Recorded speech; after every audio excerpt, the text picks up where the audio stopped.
Hello and welcome to my channel Mystical Moments. My name's Carol and I'm here to give you your weekly tarot forecast for this coming week, which is Monday the 16th through till Sunday the 22nd of September 2024.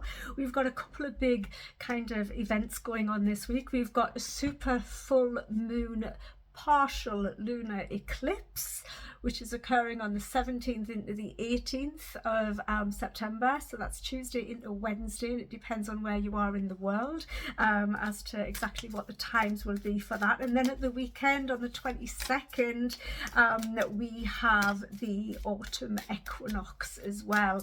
So we'll be shifting from summer here in the Northern Hemisphere into autumn, and if you're in the Northern Hemisphere, you'll be moving from winter into spring. So quite a big couple of events there going on this week, but let's have a look. I am using the WitchesTarot. It's a beautiful deck by Dugan. Let's have a look and see what they are having to tell us, what messages they have for us. Yeah, let's just have a look. So do remember, please, this is a general reading. It's a general reading for the collective. It's for all signs of the zodiac, for everybody who is watching. So hopefully these messages will help to give you a little bit of a heads up as to what's coming up this week and let you navigate through the week with a little bit more ease and flow. So let's give them a good old shuffle and see what they have to offer us. While I'm shuffling, if you don't already subscribe to my channel, please do hit that subscribe button. It's very much appreciated and it helps my little channel to grow and helps me to reach more people, which is always a good thing. So hopefully the messages will help more people. But anyway, let's have a look. What have we got? What are the energies? What are the messages? What can you tell us about this week, the 16th to the 22nd of September 2024? Let's have a look. Right, now this card threw itself upside down and well, back to front actually, so it should have been facing the other way and it's thrown itself the other way around. So the Two of Swords, okay, this is decision times. This is looking at duality. It's looking at the good and the bad. It's weighing up the pros and the cons. You might be sitting at a crossroads feeling like you're at a bit of an impasse and just maybe not sure which direction to move forward in next, or there might be some, you know, big decision that you're needing to make. It might not be a big decision, might be a little decision, but until it's made, you're not going to make any movements forward, okay? The Two of Swords asks you to unlock your heart, to uncross your arms, okay? Take off the blindfold so that you're seeing in all different directions and from all different perspectives, so that you can see all of your available options, okay? Listen to your intuition. Listen to the facts and the logic of the situations and then make your choice, but make sure you make your choice on your terms for what is going to be best for you, okay? Don't let others influence you. So you do need to get somewhere quiet where you're away from the distractions so you can really tune into what you want to do, where you want to go. The next card is the Two of Wands, another card of duality, another two, okay? And this again, it's about making decisions and looking at which way you want to go. It's also about planning, okay, getting a plan together. So we get the aces. The aces always come first. The aces are opportunities or ideas, and this is asking us to start making a plan for the ideas that we've had previously. The seeds that have been planted are starting to grow, and it's up to us as to which way we want to take them, or if we want to move them forward at all. If you want to move them forward, you're going to have to make a plan. Feels like the decision hasn't been made yet as to what direction you want to take this in, okay? So it really is decision time. You really are having to weigh up those pros and cons, okay? The next card is the Three of Pentacles, and this is about creating some structure. Look at him there. He is literally burning the midnight oil as he writes out his plan. He's really putting down onto paper what it is he wants to do so that he can create some structure and formulate that plan into something bigger and expand it. So it's all still kind of up in the air. So there might be something that is up in the air that needs to be grounded and that needs to be kind of, you know, practical and organized actions taken upon it, okay? Write things down. Yeah, if you keep it all in your head, it's just going to keep swirling around in your head. You need to get the ideas out onto paper or communicate them with someone else, whatever it might be. But also the Three of Pentacles is about collaboration as well, so connecting and collaborating with others, as well as getting your ideas and your plans onto paper so that you can create that structure. It's difficult to create a structure in your head. Once you get it down onto paper, it's a lot simpler. It's a lot simpler. There's another card that also, so all of these 4 cards turned themselves or flipped themselves round the wrong way. And the King of Pentacles is the last one who did that. And he is about success. He is manifesting. He's always manifesting. He's amazing at manifesting. And that's where his success comes from. He's very practical. He's very grounded. He's very earth orientated. So his energies are very solid.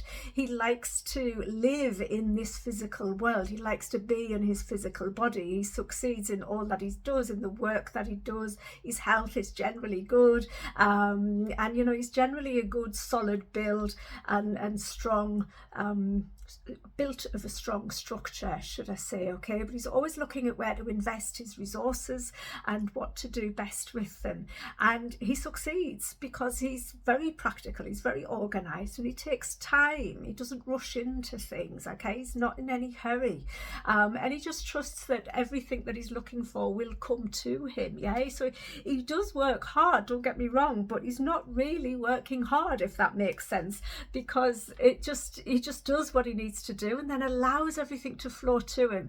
And this is what he's doing here. He's sitting down, he's looking at his investments, he's looking at how they've grown from the page. If you remember the Page of Pentacles, in any tarot deck, the pentacle that the page holds is quite small. In this card with the King, that coin has really grown.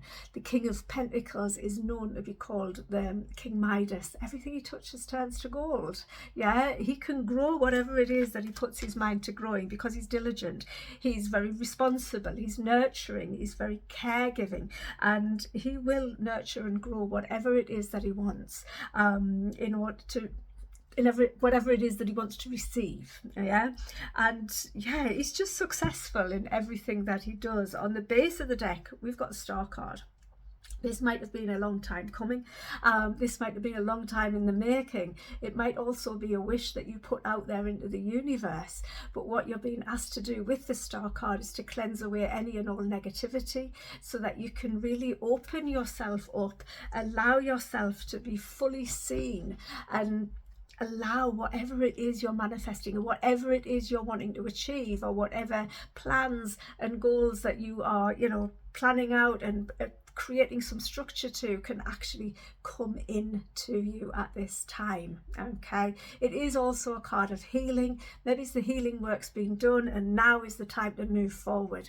Whatever it is, this is the base of it. Okay, so the healing work needs to be done if it isn't already done. Okay, but there's definitely decisions that need to be made. You do need to take off that blindfold so you can see all different directions and perspectives before you make your choice as to which way to move forward.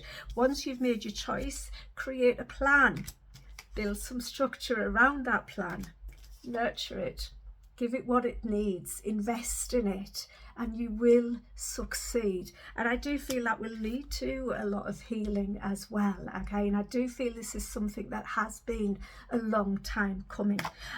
So those are the cards, but let's have a look. I'm going to pull some cards from the Oracle decks. Let's start with the Wisdom of the Oracle by Colette Reid.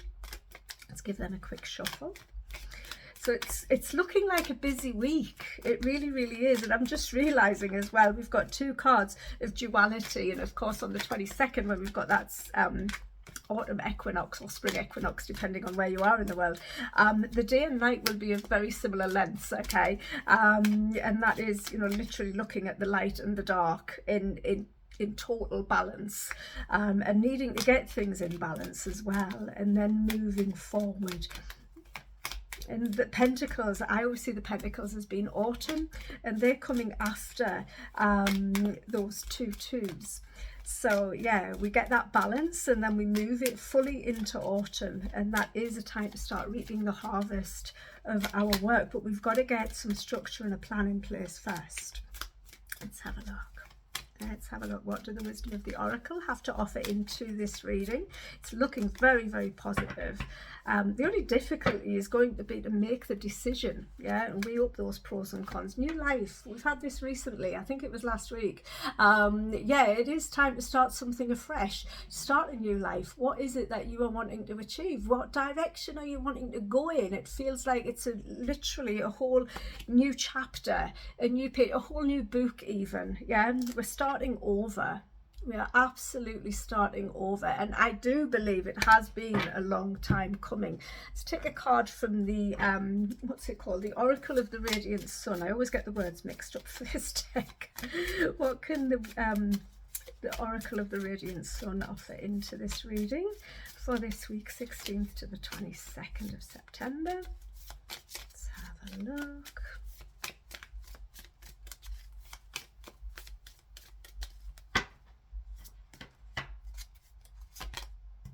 Versatility. Yeah, versatility. Look how flexible he is.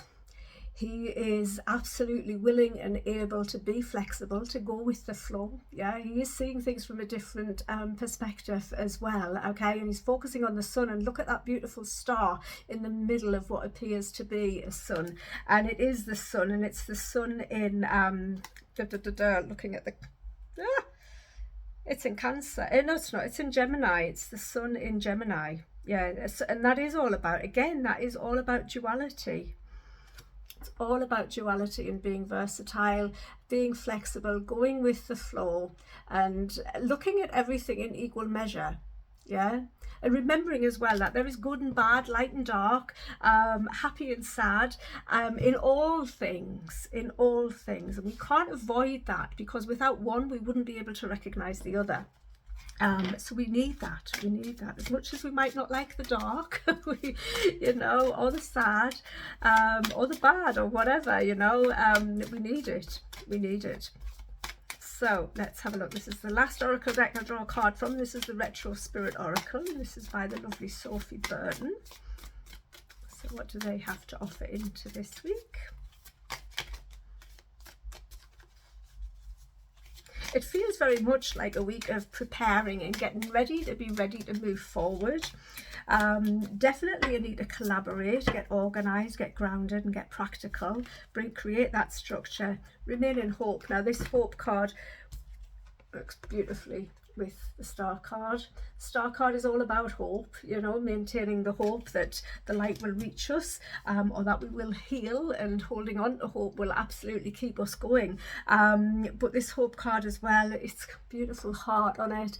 It's an absolutely beautiful card. It's the angels coming to offer us hope. Ask our angels, if we're feeling like we're out of hope, then ask our angels to show us, to bring it forward for us, and to never let go of hope. Okay, without hope we have nothing, and without hope we have no motivation to keep on moving forward. So we do need to have this hope in our hearts, in order to be able to create this new life that is coming in. But we are going to have to change and adapt and be very versatile with the plans that we create, okay, and the structures that we build.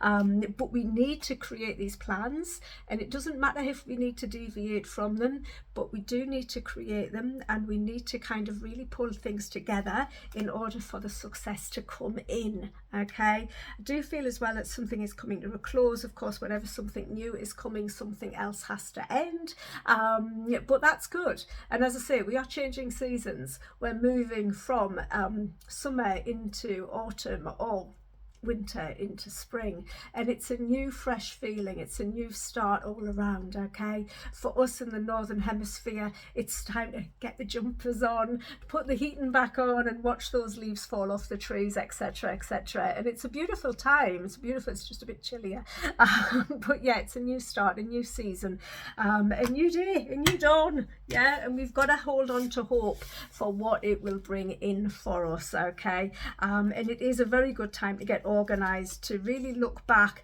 and to, you know, again, and I keep repeating this message, but it keeps coming back up, so I'm just going to say it again. Look at where you've come from. Look at where you started at the beginning of this year. Yeah, and just see how far you've come, because I just feel like, you know, we've all made it through quite a lot this year. It has been a bit of a heavy year. It was always going to be a heavy year. It's a it's a year 8. It's your personal year 8. It's not my personal year 8, but it's the year is in an 8 number cycle, and it's a physical year, and it is heavy because it's solid. Yeah. So yeah, there has been a lot going on, but I do feel like it is time for a new start, and we've got to hold on to hope that this new start is going to be something wonderful. And if we do the planning and we create some structure and we trust and we open to receive the good stuff whilst nurturing it and really breathing life into it, then we will succeed. We can and will succeed. We've got to hold on to that trust as well as hope that we absolutely can, and we will. Okay, you put in the work, you're going to reap those rewards. So there you go. As I said at the beginning, if you don't already subscribe to my channel, please do hit that subscribe button. It really does help my channel to grow, and it's always massively appreciated. And yeah, just thanks for being here, thanks for watching, and I hope to see you all again really soon. Bye for now. Bye bye.